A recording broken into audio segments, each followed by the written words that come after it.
അന്ത്യത്തോളം ചിറകടിയിൽ അവൻ കാത്തിടും നരയിൽ. അന്ത്യത്തോളം ചിറകടിയിൽ അവൻ കാത്തിടും നരയിൽ.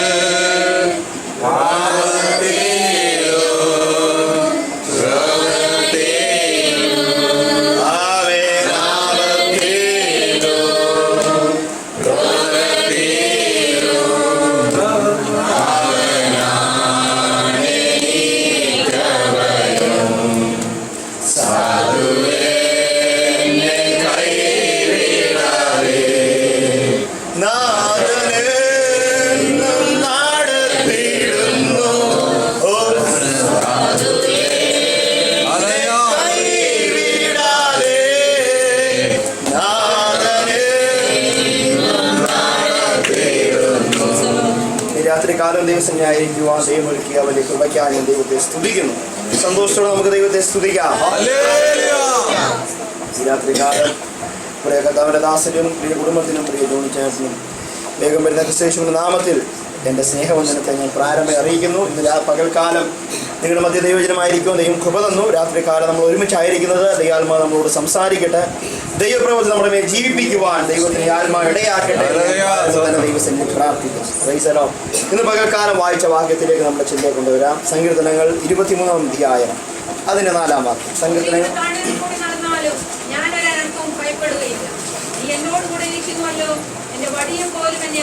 കണ്ണുകളടയ്ക്കാൻ നമുക്ക് ദൈവസന്നിധി പ്രാർത്ഥിക്കാം. ഞങ്ങളെ അതിവാത്സല്യമായി സ്നേഹിക്കുന്ന സ്വർഗസ്വനായ നല്ല പിതാവേ, ഈ രാത്രികാലം അങ്ങയുടെ പദാന്തിയിൽ ഞങ്ങൾ കടന്നു വരുന്നു. ഈ കുടുംബത്തെ ഞങ്ങൾ യേശുവിന്റെ രക്തത്തിൽ മറച്ചു പ്രാർത്ഥിക്കുന്നു. സഭയെ ഞങ്ങൾ യേശുവിന്റെ രക്തത്തിൽ മറച്ചു പ്രാർത്ഥിക്കുന്നു. ഇന്ന് രാത്രികാലം ഞങ്ങൾ വായിച്ചുവിട്ട ദൈവജനത്തെ യേശുവിന്റെ രക്തത്തിൽ മറച്ചു പ്രാർത്ഥിക്കുന്നു. ഇന്ന് രാത്രികാലം ദൈവാത്മാവ് ഞങ്ങളോട് സംസാരിക്കണമേ. ദൈവിക സാന്നിധ്യം നമ്മെ പകരണമേ. അങ്ങയുടെ അത്ഭുതകരം നീട്ടും യേശുവിന്റെ നാമത്തിൽ തന്നെ. ഒരു ഭാര്യയും ഭർത്താവൂടെ ഒരു ട്രീറ്റ്മെൻറ്റിന് വേണ്ടി ഡോക്ടറെ കാണാൻ ഹോസ്പിറ്റലിൽ കടന്നു. തങ്ങൾ ഇരുവരും ഭാര്യ ഡ്രൈവ് ചെയ്തുകൊണ്ട് ഭർത്താവ് തീരെ സുഖമില്ലാത്തതുകൊണ്ട് തങ്ങൾ രണ്ടുപേരും ഇങ്ങനെ യാത്ര ചെയ്ത് ഡോക്ടറെ പോയി കണ്ടു. ഭാര്യയും ഭർത്താവും ഡോക്ടറെ കണ്ട ശേഷം ഭർത്താവിനോട് ഡോക്ടർ പറഞ്ഞു, അല്പം നേരം നിങ്ങൾ പുറത്ത് നിൽക്കുക, എനിക്ക് ഒരു ഭാര്യയോട് ഒരു കാര്യം പറയാനുണ്ട്. തന്നെ റൂമിൽ വിളിച്ചിട്ട് ഭർത്താവിൻ്റെ രോഗവിവരമൊക്കെ അറിയിച്ചു. താൻ വളരെ വിഷമത്തോടെ പുറത്തിറങ്ങി ഭാര്യയും ഭർത്താവും ഭാര്യ ഇങ്ങനെ വാഹനം ഓടിച്ച് വീട്ടിലേക്ക് പോകുന്ന വഴി ഭാര്യയുടെ മുഖം വളരെ ക്യാൻസർ ബാധിച്ചൊരു മുഖം പോലെ ക്ഷീണതയായിരിക്കുന്നു. ഭർത്താവ് തിരിഞ്ഞിട്ട് അവളോട് ചോദിച്ചു, എന്തു പറ്റി നിനക്ക്? നിന്റെ മുഖം വളരെ ക്ഷീണതയാണല്ലോ. അവൾ എടുത്തടിച്ചൊരു മറുപടി പറഞ്ഞു, ഇതാണ്, ഡോക്ടർ പറഞ്ഞു എൻ്റെ ഭർത്താവ് അധികം താമസം പിന്നെ മരിക്കാൻ പോകുന്നു. ആ വിവരം ആരോട് പറഞ്ഞു? ഡോക്ടർ എന്തോ ആരോട് പറഞ്ഞത്? അവളെ വിളിച്ച് രഹസ്യമായിട്ട് പറഞ്ഞു, താങ്കൾ തൻ്റെ ഭർത്താവിനോട് ഈ കാര്യം പറയാൻ പാടില്ല. തനിക്ക് ആവശ്യമുള്ള എല്ലാ സജ്ജീകരണങ്ങളും ചെയ്തു കൊടുക്കണം. ഫ്രൂട്ട്സ്, കാല് മസാജ് ചെയ്ത് കൊടുക്കണം. ശരീരം വളരെ സൂക്ഷിക്കണം. രഹസ്യമായി പറഞ്ഞത് ആ ഭാര്യ എന്ത് ചെയ്തു? പരസ്യമാക്കി. അപ്പോൾ ആരുടെ മുഖത്ത് ക്യാൻസറായി? ഇന്നത്തെ ആത്മീയ കോളത്തിൽ ദൈവമക്കളുടെ ഇടയിൽ സംഭവിച്ചിരിക്കുന്ന വലിയൊരു പരാജയം അതാണ്. നമ്മൾ പല വിഷയങ്ങളും ഏറ്റെടുത്ത് പ്രാർത്ഥിക്കേണ്ടവരാണ്, അത് രഹസ്യമായി വെക്കേണ്ടവരാണ്. എന്നാൽ നമ്മൾ പലപ്പോഴും അത് എന്തുവാക്കുക? അത് പരസ്യമാക്കുക. അതുകൊണ്ട് പലപ്പോഴും നമ്മുടെ മറുപടികൾ നഷ്ടമാകുന്ന അവസ്ഥകളാണ്. നമ്മുടെ ജീവിതത്തിൽ നമ്മൾ ഈ കുടുംബത്തിന് വേണ്ടി ഇന്ന് രാത്രികാലം പ്രാർത്ഥിക്കാനായി മുഴങ്കാൽ മടക്കിയിരിക്കുമ്പോൾ നമ്മുടെ ഏക ലക്ഷ്യമെന്ന് പറയുന്നത് ഈ കുടുംബത്തിന് വിടുതലാകട്ടെ. ഇയ്യോബ് തന്റെ സഹോദരന്മാർക്ക് വേണ്ടി പ്രാർത്ഥിച്ചു. യഹോവ ഇയ്യോബിന്റെ സ്ഥിതിക്ക് എന്ത് വരുത്തി? എത്ര പേർ വിശ്വസിക്കുന്നു? നമ്മൾ ഇന്ന് പകൽ രാത്രികാലം ഈ ഭവനത്തിൽ പ്രാർത്ഥിക്കുമ്പോൾ നമ്മുടെ സ്ഥിതിക്കും കൂടെ വ്യത്യാസം വരുന്ന ഒരു ദൈവം നമുക്ക് വേണ്ടി. Price the Lord. അധികം വിശദീകരണത്തിലേക്ക് ഞാൻ പോകാൻ ആഗ്രഹിക്കുന്നില്ല. സമയം നമ്മുടെ മുമ്പിൽ അധികം വളരെ ചുരുക്കമാണല്ലോ. ദൈവജനത്തെ കടക്കുവാൻ ആഗ്രഹിക്കുന്നു. നമ്മൾ വായിച്ച കുറിവാക്യം ഇങ്ങനെയാണ്. പകൽക്കാലം ചിന്തിച്ചതിന്റെ ബാക്കിയാണ് രാത്രി ചിന്തിക്കുന്നത്. കൂരിരുൾ താഴ്വരയിൽക്കൂടെ ഞാൻ നടന്നു പോയാലും ഞാൻ ഒരനർത്ഥവും ഭയപ്പെടുകയില്ല. രണ്ട് വ്യക്തികളെ ഇവിടെ പരിചയപ്പെടുത്തി ദൈവജനത്തിലേക്ക് മടങ്ങി വരട്ടെ. വായിക്കാം 2 ദിനവൃത്താന്തങ്ങളുടെ പുസ്തകം 14-ാം അധ്യായം 10-ാം വാക്യം. 2 ദിനവൃത്താന്തങ്ങൾ 14:10.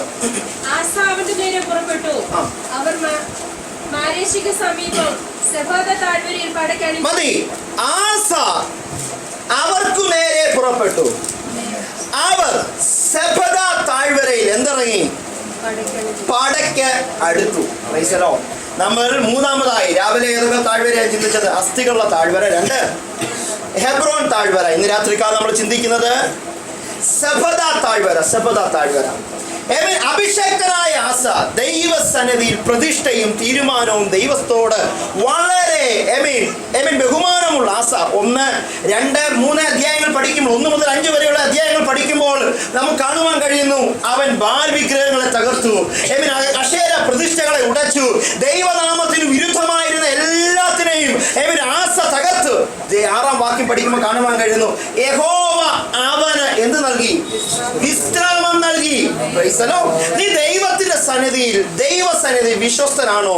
നിനക്കെതിരെ, ദൈവത്തിനെതിരെ, ദൈവനാമത്തിനെതിരെ ഉള്ളതിനെ നീ തകർക്കാൻ, നീ ഉടയ്ക്കുവാൻ, പ്രാർത്ഥനയാൽ ജയമെടുക്കാൻ തയ്യാറാണോ? നിനക്ക് വേണ്ടി ആര് യുദ്ധം ചെയ്യും? യഹോവ യുദ്ധം ചെയ്യും. എത്ര പേർ രാത്രികാലം സ്തോത്രം പറയേണ്ടയാകും? 1 മുതൽ 5 വരെയുള്ള വാക്യങ്ങളിൽ അവൻ ബാൽ വിഗ്രഹങ്ങളെ ഉടച്ചു. 5-ാം വാക്യത്തിൽ ദൈവം അവന് സ്വസ്ഥത നൽകി. 10-ാം വാക്യം വായിക്കാം.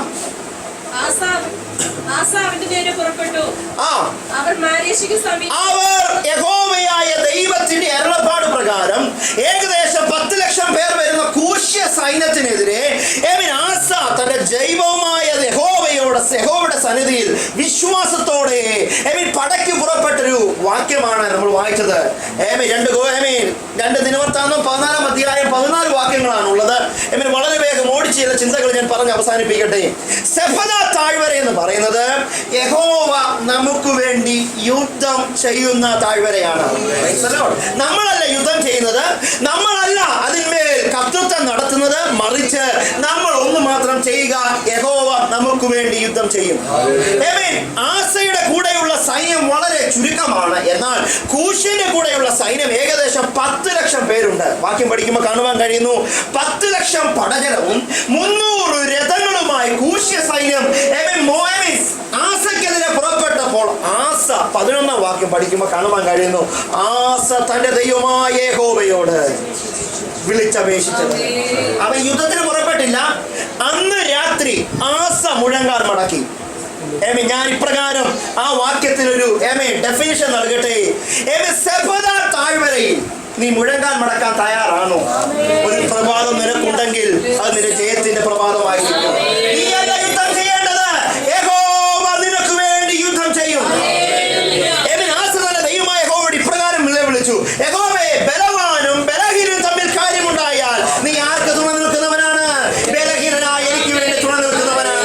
ഈ രാത്രികാലം എന്നെ കേൾക്കുന്ന ദൈവത്തിന്റെ പൈതലേ, നീ ഇന്ന് രാത്രികാലം മുഴങ്കാൽ മടക്കാൻ തയ്യാറാണോ? നിന്റെ വിഷയത്തിന്റെ പഴക്കത്തിലല്ല ദൈവം പ്രവർത്തിക്കുന്നത്.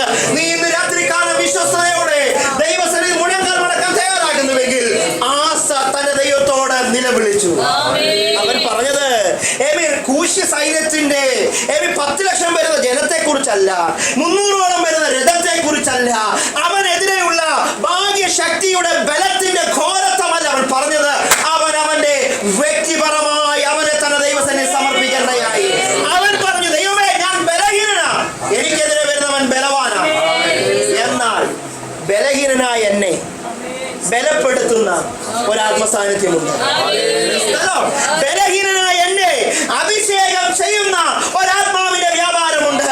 സെബദ താഴ്വര നിനക്കുണ്ടെങ്കിൽ ഇന്ന് രാത്രികാലം ഞാൻ വിശ്വസിക്കുന്നു, സെബദ താഴ്വരയിൽ നിനക്ക് വേണ്ടി അത്ഭുതങ്ങൾ ചെയ്ത് യഹോവ ജീവനുള്ളവനെന്ന് വെളിപ്പെടുത്തുന്ന ഒരു ദൈവം എനിക്ക് വേണ്ടിയുണ്ട്. എന്താണ് അവിടെ സംഭവിച്ചത്? 13-ാം വാക്യം വായിക്കാം.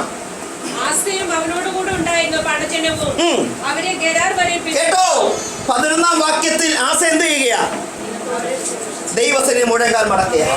ഇന്ന് രാത്രികാലം 11-ാം വാക്യത്തിൽ മുഴങ്കാൽ മടക്കിയ ആസ 13-ാം വാക്യത്തിൽ കാണുന്നത് കഷ്ടതയുടെയും മുറവിളിയുടെയും ശബ്ദമല്ല, അവൻ കൂശിനെതിരെ പുറപ്പെടുകയാണ്. എത്ര പേർ രാത്രികാലം വിശ്വസിക്കുന്നു? ഇന്ന് രാത്രികാലം ഈ ഉപവാസ പ്രാർത്ഥനയിൽ ദൈവസന്നിധിയിൽ സെബദ താഴ്വര നീ മുഴങ്കാൽ മടക്കിയാൽ നിനക്കെതിരെ അണിചേരുന്ന കൂശനെ നീ ഓടിക്കുമാറ് നിന്റെ മേലൊരു അഭിഷേകം വ്യാപരിക്കും. എത്ര പേർ വിശ്വസിക്കുന്നു? എത്ര പേർ സ്തോത്രം പറയാനിടയായിത്തീരും? ഇന്ന് രാത്രികാല ദൈവത്തിന്റെ പൈതലേ, നിന്റെ ബാഹ്യമായ ബലമോ ബാഹ്യമായ പ്രൗഢിയോ അല്ല ഇവിടെ കാണിക്കേണ്ടത്. നീ ഒന്നിന് തയ്യാറാവുക, ദൈവസന്നിധിയിൽ നിലവിളിക്ക് തയ്യാറാവുക. യാക്കോബ് അർദ്ധരാത്രിയിൽ ദൈവത്തോട് നിലവിളിച്ചു. അവനും ദൂതനും അവനുമായിട്ട് മൽപ്പിടുത്തം നടത്തി. അന്ന്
എന്താണ് 13-ാം വാക്യം? വായിക്കാം. ആസയും അവനോട് കൂടെ ഉണ്ടായിരുന്ന പടജനവും ആസയും അവനോട് കൂടെ ഉണ്ടായിരുന്ന പടജനവും അവരെ ഗെരാർ വരെ പിന്തുടർന്നു. ആരെ?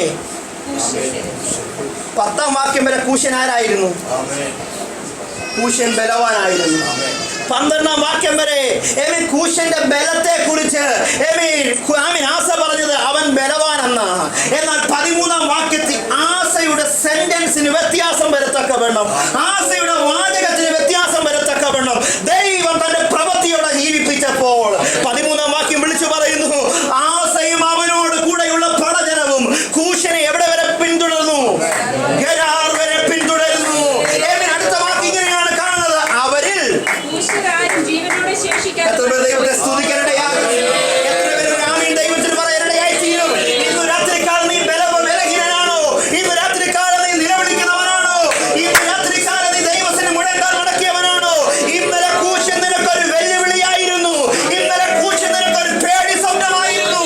ഇന്നലെ കൂശൻ നിനക്കൊരു പരാജയത്തിന്റെ കൊടി ഉയർത്തി നിർത്തുകയായിരുന്നു.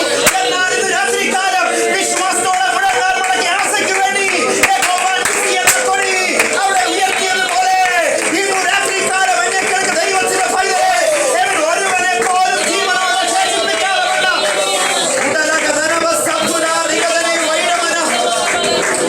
യേശുവിന്റെ നാമത്തിൽ ഞാൻ ജയമെടുക്കുന്നു. യേശുവിന്റെ നാമത്തിൽ ഞാൻ ജയമെടുക്കുന്നു.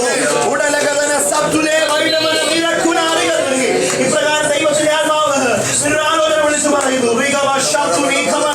നിന്റെ ഇന്നലകളെ നോക്കുമ്പോൾ അത്ഭുതങ്ങളുടെ വഴികൾ കാണുവാൻ, നിന്റെ നാളുകളെ നോക്കുമ്പോൾ പലപ്പോഴും ദൈവമേ എന്നുള്ള വലിയ നിലവായി പുറത്തു വരുന്നു. ഓരോ ദിവസവും ശ്രേഷ്ഠകരമായി ഞാൻ നടത്തിയിട്ടും ഓരോ ദിവസവും വഴികൾ ഞാൻ തുറന്നിട്ടും ആസയെപ്പോലെ ദൈവത്തിന് മുഴങ്കാലികളിൽ വീണ് നിലവിളിച്ച് നേടിയ പല വിടുതലുകൾ നിന്റെ മുമ്പിലുണ്ട്. ആത്മാവ് ഇന്ന് രാത്രിക്കാലം ഒരു ദൂത് വിളിച്ചു പറയുന്നു,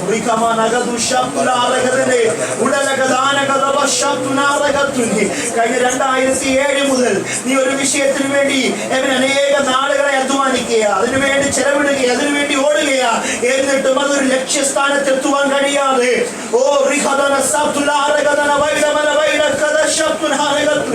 വലിയൊരു വിഷയത്തിന് നടുവിൽ നിലവിളിക്കുമ്പോൾ ദൈവാത്മാവ് രാത്രികാലം വിളിച്ചു പറയുന്നു, ബലവാനും ബലഹീനും തമ്മിൽ കാര്യമുണ്ടായാൽ ബലഹീനനോട് കൂടെ നിൽക്കുന്ന ഒരു ദൈവത്തെയാണ് നീ ആരാധിക്കുന്നത്.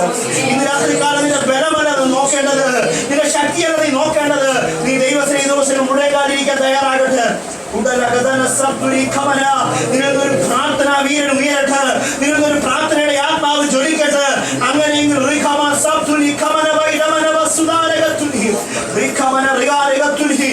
വരുന്ന 3 മാസത്തിനകം തന്നെ വലിയൊരു ഉത്തരം എന്റെ ജീവിതത്തിൽ വെളിപ്പെടുത്തി അത്ഭുതത്തിന്റെ ദൈവം ആരെന്ന് വെളിപ്പെടുത്തുവാൻ എന്റെ ആത്മാവ് ആഗ്രഹിക്കുന്നു.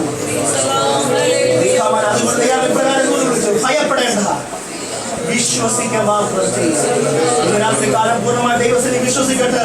അത്ഭുതങ്ങൾ കാണിക്കുവാൻ എന്റെ ദൈവം ശക്തനെന്ന് ദൈവാത്മാവ്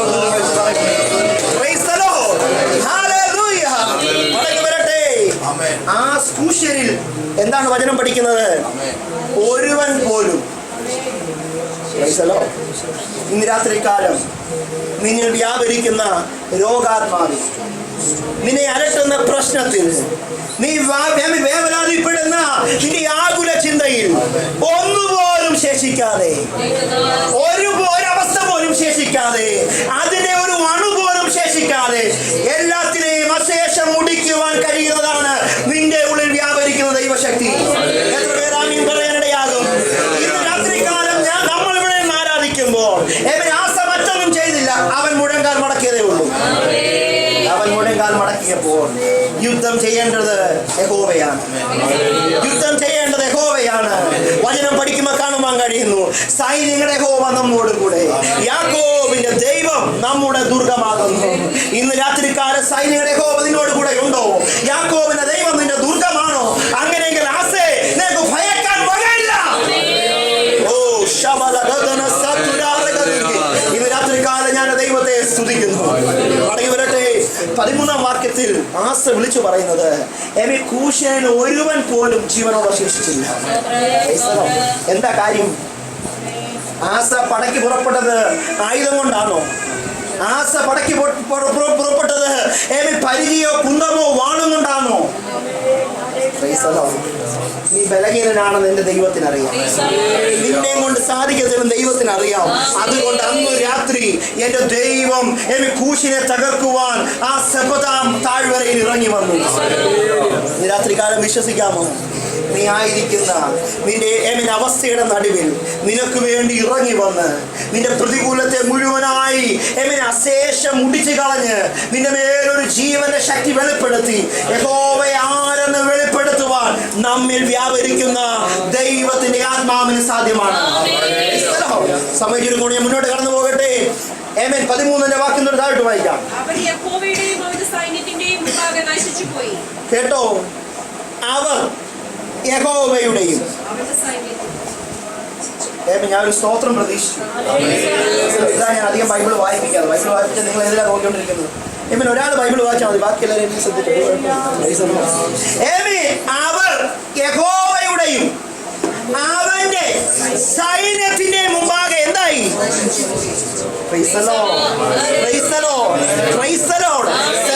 താഴ്വര ദൈവം നിനക്ക് ഒരുക്കിയത് കൂശന് മുമ്പിൽ പരാജയപ്പെടുത്താനല്ല.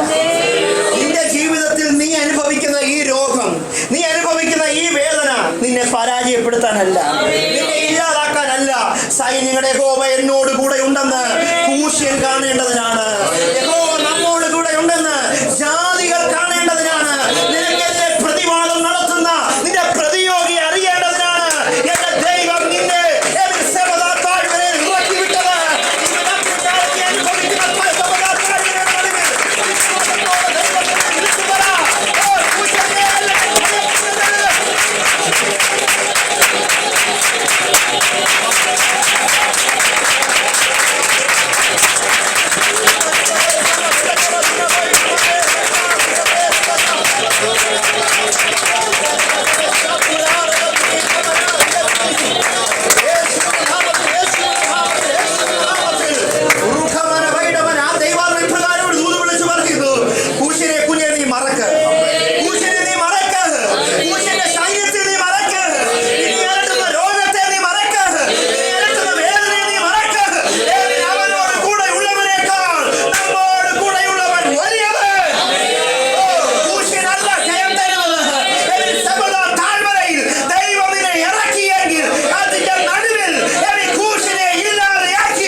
എന്നെ കേൾക്കുന്ന ചിലർ ഇന്ന് രാത്രികാലം ഒരു സബദ താഴ്വരയിലുണ്ട്.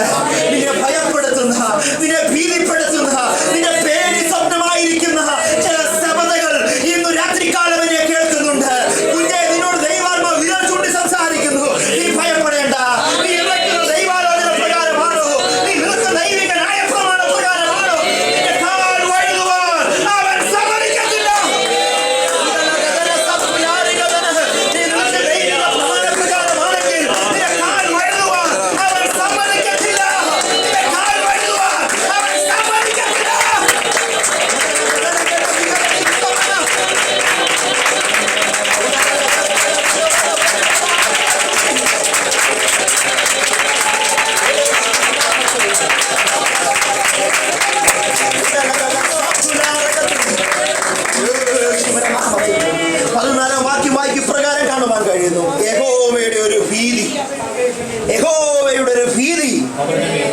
ആസയുടെ മേലല്ല വീണത്, കൂശിന്റെ മേൽ വീണു.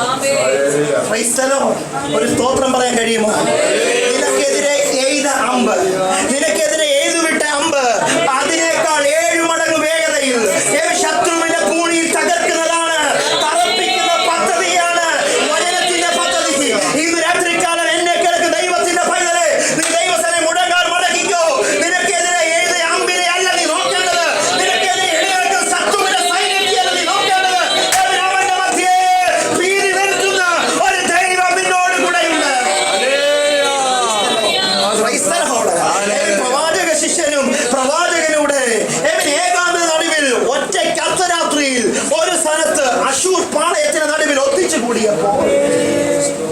ഏകദേശം 1,85,000+ ആൾക്കാർ അശൂർ പാളയത്തിലുണ്ടായിരുന്നു. ഏലിയ പ്രവാചകനോട് ദൈവത്തിന്റെ ആത്മാവ് പറഞ്ഞു, നീ ഭയപ്പെടേണ്ട, യഹോവ ഇന്ന് നിനക്ക് വേണ്ടി യുദ്ധം ചെയ്യും. യഹോവ ഇന്ന്, നാളെയല്ല, ഇന്ന് രാത്രി വിശ്വസിക്കുന്നു. യഹോവ ഇന്ന് നിനക്ക് വേണ്ടി യുദ്ധം ചെയ്യും. അവിടെ എന്താ സംഭവിച്ചത്? ദൈവമായ കർത്താവ് താഴോട്ടൊരു ദൂതനെ കൊണ്ടുവന്നു. കുഞ്ഞേ, അവിടെ എന്തോ നടക്കുന്നത്? ഭക്തനായ ഏലിയാവ് മുഴങ്കാലിരുന്ന് പ്രാർത്ഥിക്കുന്നു. താഴെ എന്തോ കരുമുല കേൾക്കുന്നല്ലോ. ദൂതൻ പറഞ്ഞു, അവിടെ ഏകദേശം 2-3 ലക്ഷം ആൾക്കാർ ഒന്നിച്ചു കൂടി നിൽക്കുന്നു. എന്തിനാ അവർ കൂടിയത്? അഭിഷക്തനും അവന്റെ സൈന്യത്തിനും വിരോധമായി, ദേശത്തിലെ വിരുദ്ധർ ദൈവസഭയ്ക്ക് വിരോധമായി അണിചേർന്ന് നിൽക്കുക. സങ്കീർത്തനം 2 വായിക്കുമ്പോൾ കാണുവാൻ കഴിയുന്നു, ജാതികൾ കലഹിക്കുന്നതും വംശങ്ങൾ വ്യർത്ഥമായി നിരൂപിക്കുന്നതും എന്ന് യഹോവയ്ക്കും അഭിഷക്തനും വിരോധമായി ഭൂമിയിലെ രാജാക്കന്മാർ എഴുന്നേൽക്കുകയും അധിപതികൾ തമ്മിൽ ആലോചിക്കുകയും ചെയ്യുന്നത്. നാം അവരുടെ കെട്ടുകളെ പൊട്ടിച്ച് അവരുടെ കയറുകളെ എറിഞ്ഞു കളയാം. എന്നാൽ ഈ ശത്രുവിന്റെ ആയുധബലത്തെ കണ്ട് ഭയക്കുന്നവനല്ല ദൈവം. അടുത്ത വാക്യം ഇങ്ങനെ പറയുന്നു, സ്വർഗത്തിലെ ദൈവം അവരെ നോക്കി ചിരിക്കുന്നു. കൂടി നിൽക്കുന്ന ജനത്തിന്റെ നടുവിൽ യഹോവ അവർക്ക് വേണ്ടി യുദ്ധം ചെയ്തു. അന്ന് രാത്രി അശൂർ പാളയത്തിൽ യഹോവയുടെ ഒരു ദൂതൻ ഇറങ്ങി. 1,85,000 ജനത്തെ ഒരൊറ്റ ദൂതൻ തകർത്തു കളഞ്ഞു. അങ്ങനെയെങ്കിൽ ഇന്ന് രാത്രി കാലം നീ ആയിരിക്കുന്ന മേഖലയിൽ വിശ്വാസത്തോടെ നിൽക്കാൻ തയ്യാറാണോ? യഹോവയുടെ ദൂതൻ നിനക്ക് വേണ്ടി ഇറങ്ങുവാൻ, ദൈവത്തിന്റെ വചനത്തിന്റെ വെളിപ്പാട് നിനക്ക് വേണ്ടി വെളിപ്പെടുത്തുവാൻ ദൈവം ശക്തനാണ്. എന്റെ അമ്മാമയോട് ഇപ്രകാരം ഒന്ന് കൈവോക്കിയ ദൈവം ഇപ്രകാരം ഒരു ആലോചന വിളിച്ചു പറയുന്നു.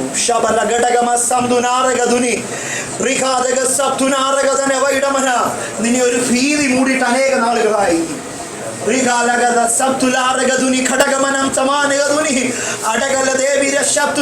നീ നടക്കുന്നതും ഇരിക്കുന്നതും ചെയ്യുന്നതെല്ലാം വലിയൊരു ഭീതിയോട് കൂടെയാണ്.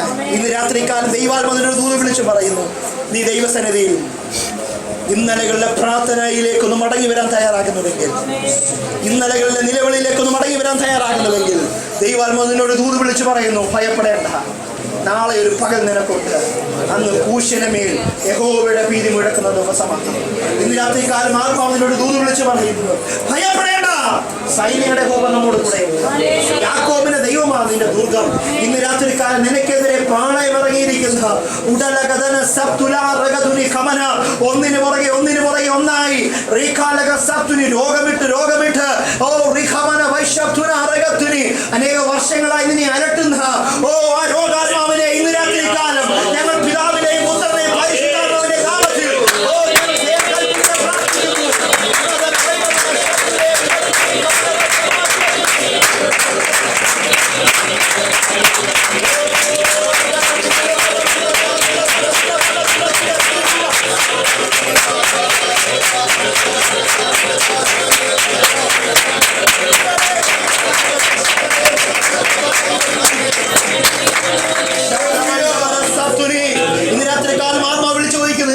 വിശ്വസിക്കാൻ തയ്യാറാണോ?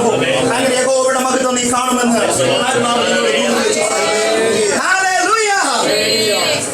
14-ാം വാക്യത്തിൽ അവിടെ എന്തുണ്ടായി?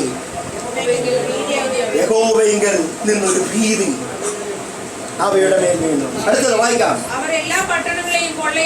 കേട്ടോ, ഇന്നലെ 11-ാം വാക്യത്തിൽ ആസ എന്തിനാ മുഴങ്കാൽ മടക്കിയത്? ശത്രു സൈന്യത്തെ ഭയന്ന. എന്നാൽ 14-ാം വാക്യത്തിൽ യഹോവയിൽ നിന്നൊരു ഭീതി വന്നപ്പോൾ ഇന്നലകളിൽ നിന്നെ കൊള്ളയിട്ട രോഗത്തെ, ഇന്നലകളിൽ നിന്നെ മുടിക്കുവാൻ അണിചേർന്ന ശത്രു സൈന്യത്തെ നീ കൊള്ളയിടത്തക്കവണ്ണം സെബദ താഴ്വരയിൽ എന്റെ ദൈവത്തിന്റെ പ്രവൃത്തി ജീവിപ്പിക്കും. വിശ്വസിക്കാൻ തയ്യാറാണ്? വിശ്വസിക്കാൻ തയ്യാറാണ്? പേടി സ്വപ്നമായിരുന്നു അതേ സെബദയിൽ ഇന്ന് പകൽക്കാലം, ഇന്ന് രാത്രിക്കാലം ഞാൻ വിശ്വസിക്കുന്നു അവിടെ നിന്ന് തന്നെ ഒരു കൊള്ള നിനക്ക് മടക്കി തരുവാൻ. ഇന്ന് രാത്രിക്കാരൻ പ്രിയമാമയോട് ഇപ്രകാരം പരിശുദ്ധാത്മാവ് ഒരു ദൂത് വിളിച്ചു പറയുന്നു, നീ 1, 2, 3 എന്ന് പറഞ്ഞ് സ്വരൂപിച്ചു വെക്കുന്ന പലതും വെള്ളത്തിനകത്ത് ഒഴുകിപ്പോകുന്നത് പോലെ പല നന്മകളും ശത്രു ഒഴുക്കിക്കളഞ്ഞ മേഖലകൾ ഇന്ന് രാത്രി കാലം ആത്മാവ് വെളിപ്പാടിലൂടെ കാണുന്നു. വർഷങ്ങളായി സ്വരൂപിക്കുന്നത് ഒറ്റ ദിവസം കൊണ്ട് ഇല്ലാതാകുന്നത് പോലെ ഭവനത്തിനകത്ത് നട്ടം വരുത്തുവാൻ ശ്രമിക്കുന്ന ചില കൂഷ്യന്റെ ശക്തികളെ കണ്ടുകൊണ്ട് ഇന്ന് രാത്രികാലം ആത്മാവ് ദൂത് വിളിച്ചു പറയുന്നു, ഭയപ്പെടേണ്ട, ഭയപ്പെടേണ്ട. ഇന്നു രാത്രികാലം നീ ദൈവസേന മുടക്കാൻ തയ്യാറാകട്ടെ.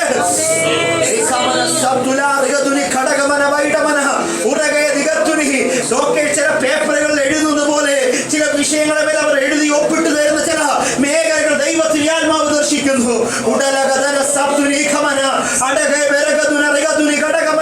ഡോക്ടേഴ്സിന്റെ സർട്ടിഫിക്കറ്റിനെ മാറ്റുവാൻ കഴിയുന്നതാണ് സ്വർഗീയ കോടതി. ചില സേവ യേശു ക്രിസ്തുവിന്റെ നാമത്തിൽ ഈ രാത്രികാലം ജയം കൽപ്പിക്കുന്നു. ചില വൈദിക രേഖകൾ, വൈദികശാസ്ത്രത്തിൽ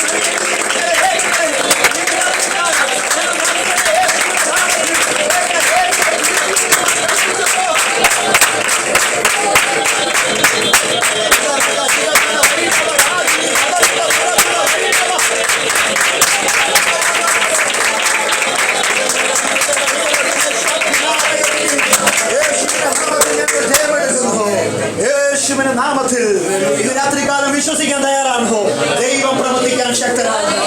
10 ലക്ഷം വരുന്ന കൂശിനെ തകർക്കുവാൻ ഒരൊറ്റ ആശയം കൊണ്ട് സാധ്യമാകുന്നുവെങ്കിൽ ഇന്ന് രാത്രികാലം ദൈവസനെ മുടങ്ങാൻ മടക്കിയത് വൃഥാവല്ല. ദൈവസനെ നിലവിളിച്ചത് വൃഥാവല്ല. യഹോവ നിനക്ക് വേണ്ടി യുദ്ധം ചെയ്യും. യഹോവ നിനക്ക് വേണ്ടി അത്ഭുതം ചെയ്യും. യഹോവ നിനക്ക് വേണ്ടി വഴി തുറക്കും.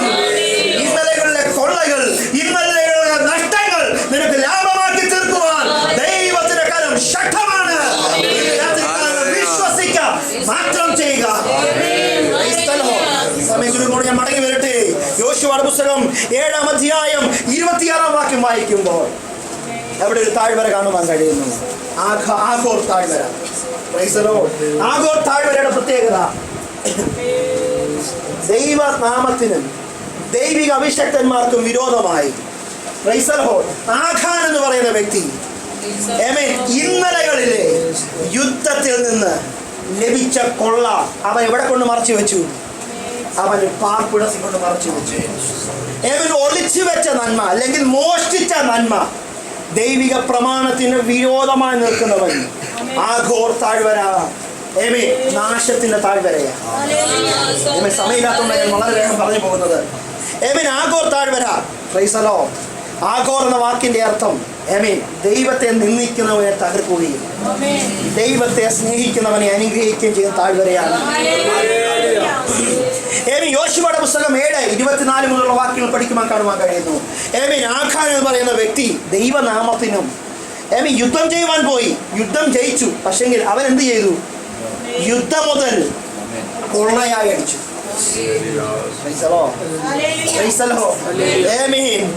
ദൈവവചനത്തിനും ദൈവിക പ്രമാണത്തിനും വിരോധമായി ഏതാകാൻ എഴുന്നേറ്റാലും നിന്റെ രൂപം പിന്നെ കൽക്കുന്നായി മാത്രം അവശേഷിക്കും. നിന്റെ പേര് പിന്നെ കൽക്കുന്നായി മാത്രം അവശേഷിക്കും. ലോത്തിനോടും ഭാര്യയോടും ദൈവാത്മാവ് പറഞ്ഞു, നീ പുറമോട്ട് തിരിയരുത്. എന്ത് ചെയ്തു? ഓടിക്കൂ. ലോത്തിന്റെ ഭാര്യ എന്ത് ചെയ്തു? ഇന്നും ആ ഉപ്പ് തൂണ് പശു നക്കിക്കളയുക. ഞാൻ പറഞ്ഞതിന് ഉദാഹരണം, ദൈവത്തെ ത്യജിച്ച് ദൈവത്തെ മറന്ന് നീ ദൈവനാമത്തിന് വിരോധമായി എവിടൊക്കെ സംസാരിച്ചിട്ടുണ്ട്, പിന്നെ ദൈവമാ നിനക്ക് പ്രതിയോഗിയാകുന്നത്. ദൈവമാ നിനക്കെതിരെ യുദ്ധം ചെയ്യുന്നത്. നീയല്ല യുദ്ധം ചെയ്യേണ്ടത്, ദൈവം നിനക്ക് വേണ്ടി യുദ്ധം ചെയ്യുന്നു. ആഗാർ താഴ്വര ആഗാന്റെ നാശത്തിന്റെ താഴ്വരയാണ്. എന്നാൽ ഹോശിയായുടെ പുസ്തകം 2-ാം അധ്യായം 14-15 വാക്യം വായിക്കാം. ഹോശിയാവ് 2:14-15 വളരെ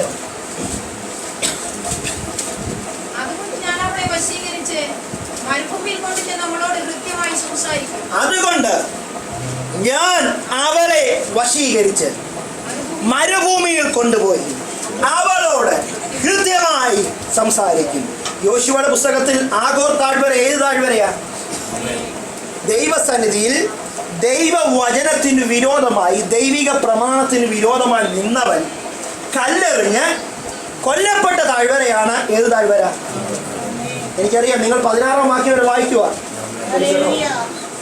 ഞാൻ തന്നെ പിന്നെ ഞാൻ എന്തോ പ്രസംഗിക്കാനാ, എനിക്ക് പ്രസംഗിക്കാൻ കുറച്ച് വിട്ടേ. മടങ്ങി വരട്ടെ. ഞാൻ അവളെ വശീകരിച്ചു. വലിയൊരു തകർച്ചയുടെ നടുവിൽ നിൽക്കുന്ന ഒരു സ്ത്രീയെ അവിടെ കാണിക്കുന്നു. ഞാൻ അവളെ വശീകരിക്കും. എന്തിനു വശീകരിക്കുന്നു? ഞാൻ അവളെ വശീകരിച്ച് മരുഭൂമി കൊണ്ടുപോകും. മരുഭൂമി എന്തിനെ കാണിക്കുന്നു? വരൾച്ചകളുടെയും വേദനയുടെയും ശോധനയുടെയും പരിഹാസത്തിന്റെയും നിന്ദയുടെയും അവസ്ഥയാണ് ഏത്? മരുഭൂമി. എന്നാൽ ഒരു സ്ത്രീയെ ഇതാ ദൈവം എവിടെ കൊണ്ടുപോകുന്നു? മരുഭൂമിയിലേക്ക് കൊണ്ടുപോകുന്നു. ഞാൻ അവളെ വശീകരിച്ച് മരുഭൂമി കൊണ്ടുപോയി.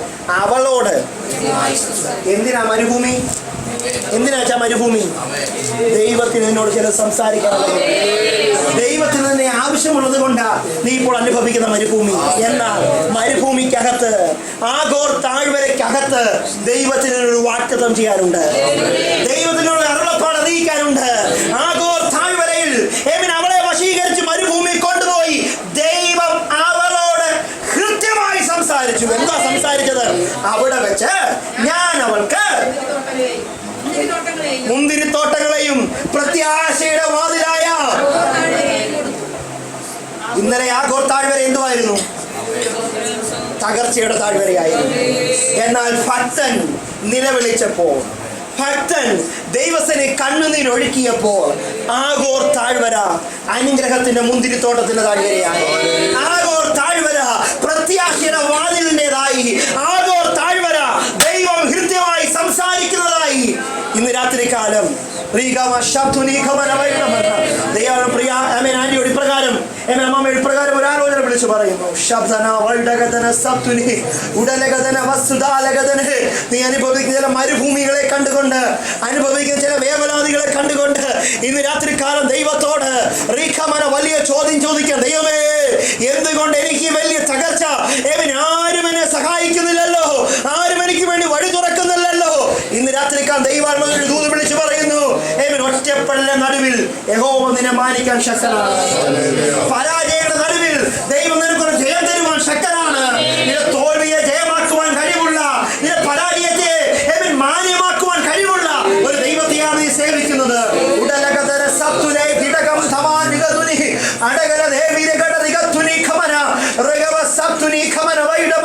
ദൈവം പ്രകാരം ഒരു വെളിപ്പാട് കാണിക്കുന്നു.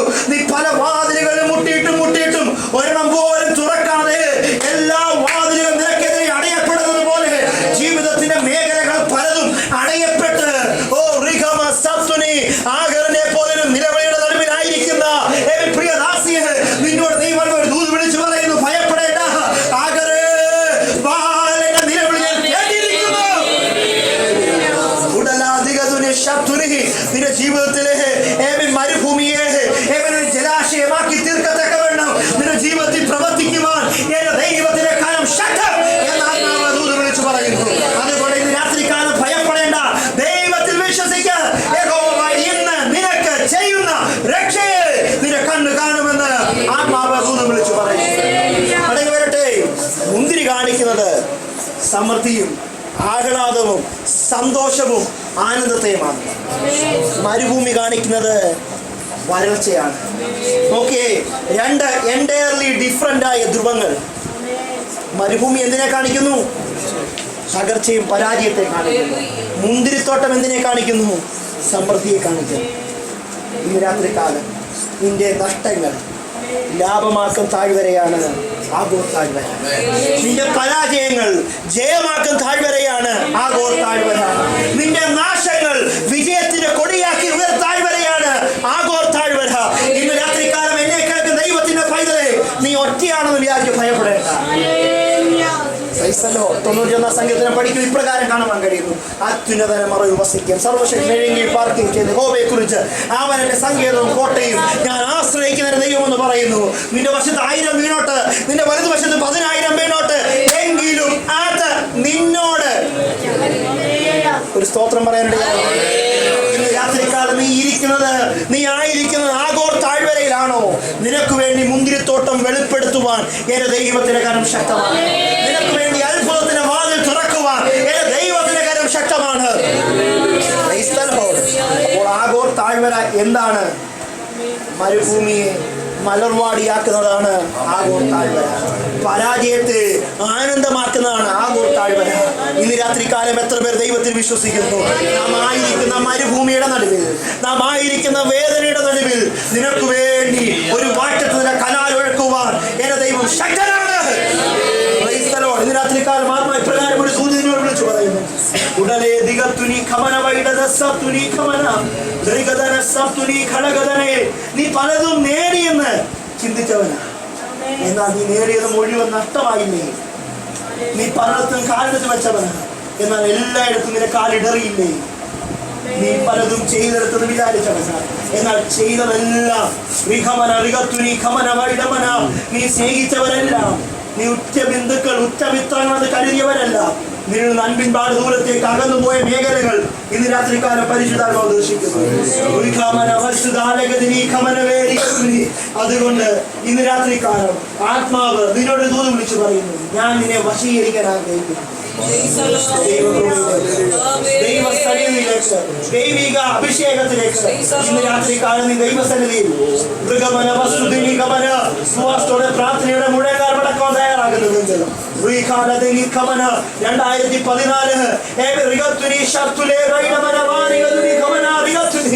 5-ാം മാസത്തിനകം തന്നെ ചില വഴികൾ നിനക്ക് വേണ്ടി അപ്രത്യക്ഷമായി തുറന്നു വരുമെന്ന് ദൈവത്തിന്റെ ആത്മാവ് നിന്നോട് ദൂരം പറയുന്നു. മരുഭൂമിയെ മലർവാടിയാക്കുവാൻ കഴിവുള്ള ഒരു ദൈവത്തെയാണ് നീ ആരാധിക്കുന്നത്. വഴികൾ തുറക്കുമെന്ന് വിചാരിച്ച് നീ അനേക സാമ്പത്തിക നന്മകൾ അതിനുവേണ്ടി ചെലവിട്ടവരാണ്. ഇതുവരെ ഒന്നും തുറന്നില്ലല്ലോ, ഇതുവരെ ഒന്നും സാധ്യമായില്ലല്ലോ. എന്നാൽ ഇന്ന് രാത്രികാലം ദൈവാത്മാവിന്റെ ദൂത് വിളിച്ചു പറയുന്നു, നിന്റെ അല്പസമയം ദൈവത്തിന് വിട്ടുകൊടുക്കാൻ കഴിയുമോ? നിന്റെ അല്പ നാഴികകൾ ദൈവത്തിന് വിട്ടുകൊടുക്കാൻ കഴിയുമോ? ഇന്നലകളിലെ തോൽവി ഇന്നത്തെ ജയമാക്കുവാൻ കഴിവുള്ള ഒരു ദൈവത്തെയാണ് നീ ആരാധിക്കുന്നത്. ദൈവത്തിനെ നിലവിളിക്കാൻ തയ്യാറായപ്പോൾ ആശയ്ക്ക് വേണ്ടി കുശിനെ തോൽപ്പിച്ചവരാണ് നിന്റെ ദൈവം. ഈ രാത്രികാലം നീ ഉറ്റ മിത്രങ്ങൾ പോലും കരുതിയവർ നിനക്കെതിരെ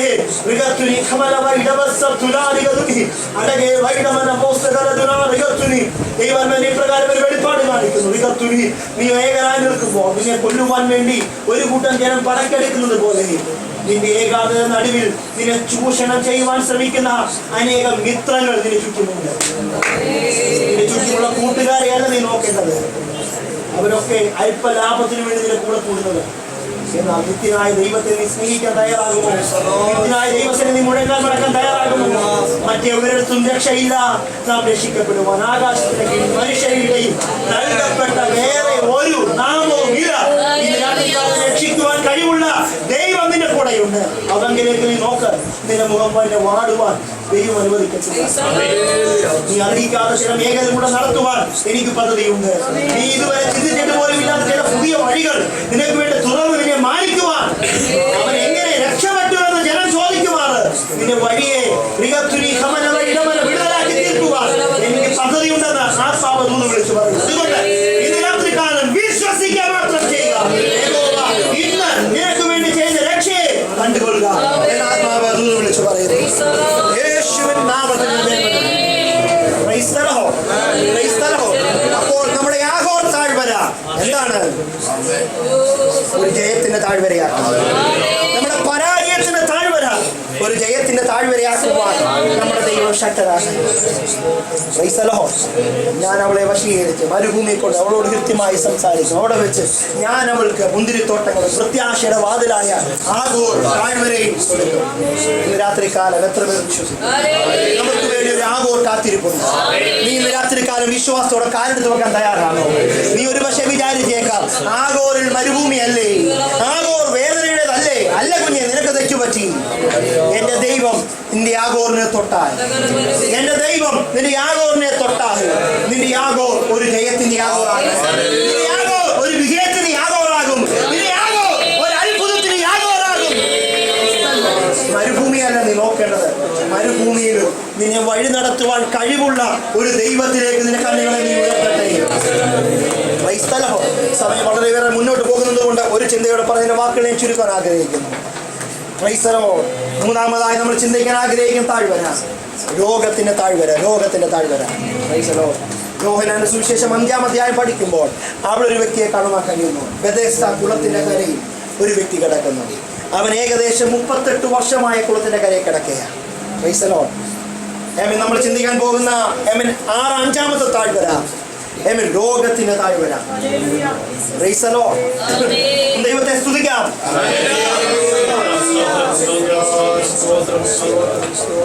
പ്രൈസ് ദി ലോർഡ്.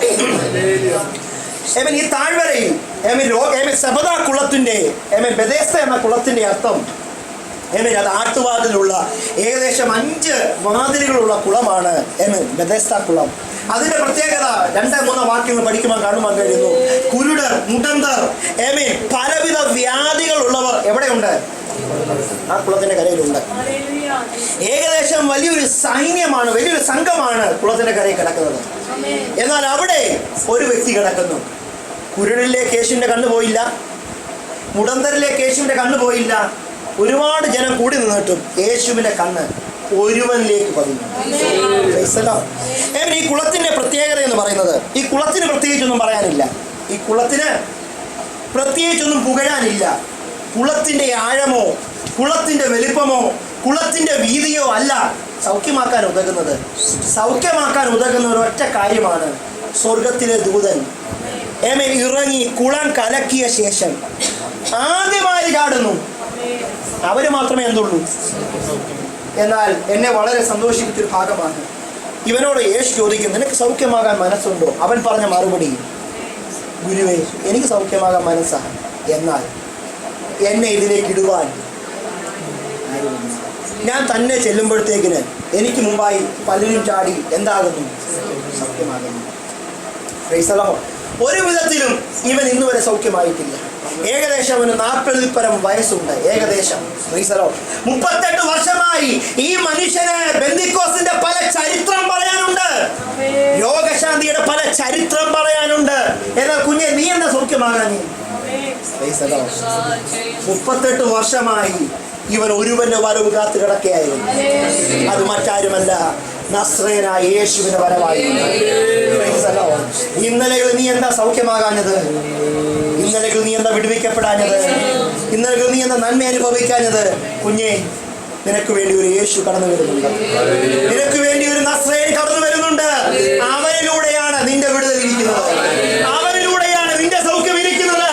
ഇന്ന് രാത്രികാലം ഞാൻ വിശ്വസിക്കുന്നു, ഞാൻ ഇവിടെ പ്രസംഗിക്കുമ്പോൾ ആ ബെഥെസ്ദ കുളത്തിലേക്ക് ഇറങ്ങിയ കടന്നു വന്നതേ യേശുവിന്റെ സാമീപ്യം ഇവിടെയും ഈ ഭവനത്തിന്റെ മറവിലും കടന്നു വരുന്നുണ്ട്.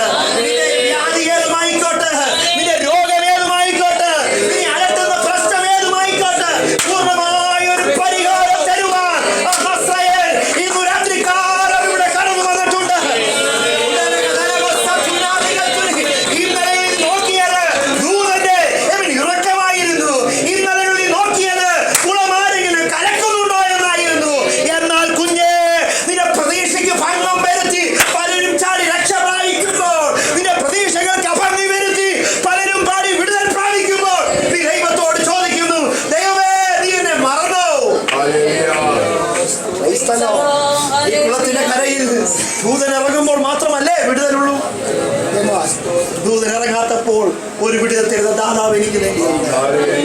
വ്യവസ്ഥയ്ക്കും വിരോധമായി നിനക്ക് വേണ്ടി പ്രവർത്തിക്കുവാൻ കഴിവുള്ള ഒരു ദൈവം എനിക്ക് വേണ്ടിയുണ്ട്. രാത്രികാലം നിന്റെ രോഗത്തിന്റെ താഴ്വര ഏതുമായിക്കോട്ടെ, നിന്നെ അലട്ടുന്ന രോഗം ഏതുമായിക്കോട്ടെ, നസ്രയൻ ഈ രോഗത്തിന് മേൽ ഇറങ്ങി വരുവാൻ കഴിവുള്ളവരാണ്. നിന്റെ താഴ്വരയെ നീ ഇന്ന് രാത്രികാലം മറക്ക്. ഇന്ന് പകൽക്കാല രാത്രികാലം നീ അലട്ടുന്ന വിഷയത്തെ നീ മറക്ക്. സൈനികരുടെ കോപം നിനക്ക് വേണ്ടി ഇറങ്ങിയിട്ടുണ്ട്. അവൻ വരുന്നു, യേശു കടന്നു വരുന്നു. യേശു കടന്നു വന്ന് മറ്റ് പലരുമുണ്ട്, കുരുടരുണ്ട്, മുടന്തരുണ്ട്, വേദന അനുഭവിക്കുന്നവരുണ്ട്. അവരിലേക്കൊന്നും ഗുരുവിന്റെ കണ്ടുപോയില്ല. Price the Lord. നമ്മളൊരു വ്യക്തിയെ ഒരു മീറ്റിംഗിൽ എന്നെ വിളിച്ചത് എനിക്ക് നേരത്തെ പൊന്നച്ചൻ പാസ്റ്റർ ഒരു ഡേറ്റ് തന്നിട്ടാണ്. എന്നാൽ എൻ്റെ യേശുവിന് പ്രത്യേക ഡേറ്റ് ഒന്നും കൊടുക്കണ്ട. എൻ്റെ യേശുവിന്റെ പ്രത്യേകത എന്താണെന്നറിയാമോ? അവൻ ഇതുവരെ ഒരിക്കലും ബിസി എന്ന് പറഞ്ഞിട്ടില്ല. നമ്മൾ പലപ്പോഴും പറയും, എനിക്കിപ്പോ ബിസിയാ, ഇപ്പൊ പറ്റത്തില്ലെന്ന്. എന്നാൽ ഭക്ത, നീ എപ്പോൾ നിലവിളിക്ക് മുഴങ്ങാൻ മടക്കുന്നു, അപ്പോൾ ഒരു ബിസിയും ഇല്ലാതെ നിന്റെ സന്നിധിയിൽ ഇറങ്ങി വരുന്നവനാണ് ആ നസ്രയൻ. അതുകൊണ്ട് അതുകൊണ്ടാണ് പാട്ടുകാരൻ പാടിയത്, ഇത്ര നല്ലവനാം പ്രിയനേ ഇതരയിൽ രുചി അറിവാൻ, ഇത്ര നല്ലവനാം പ്രിയനേ ഇതരയിൽ രുചി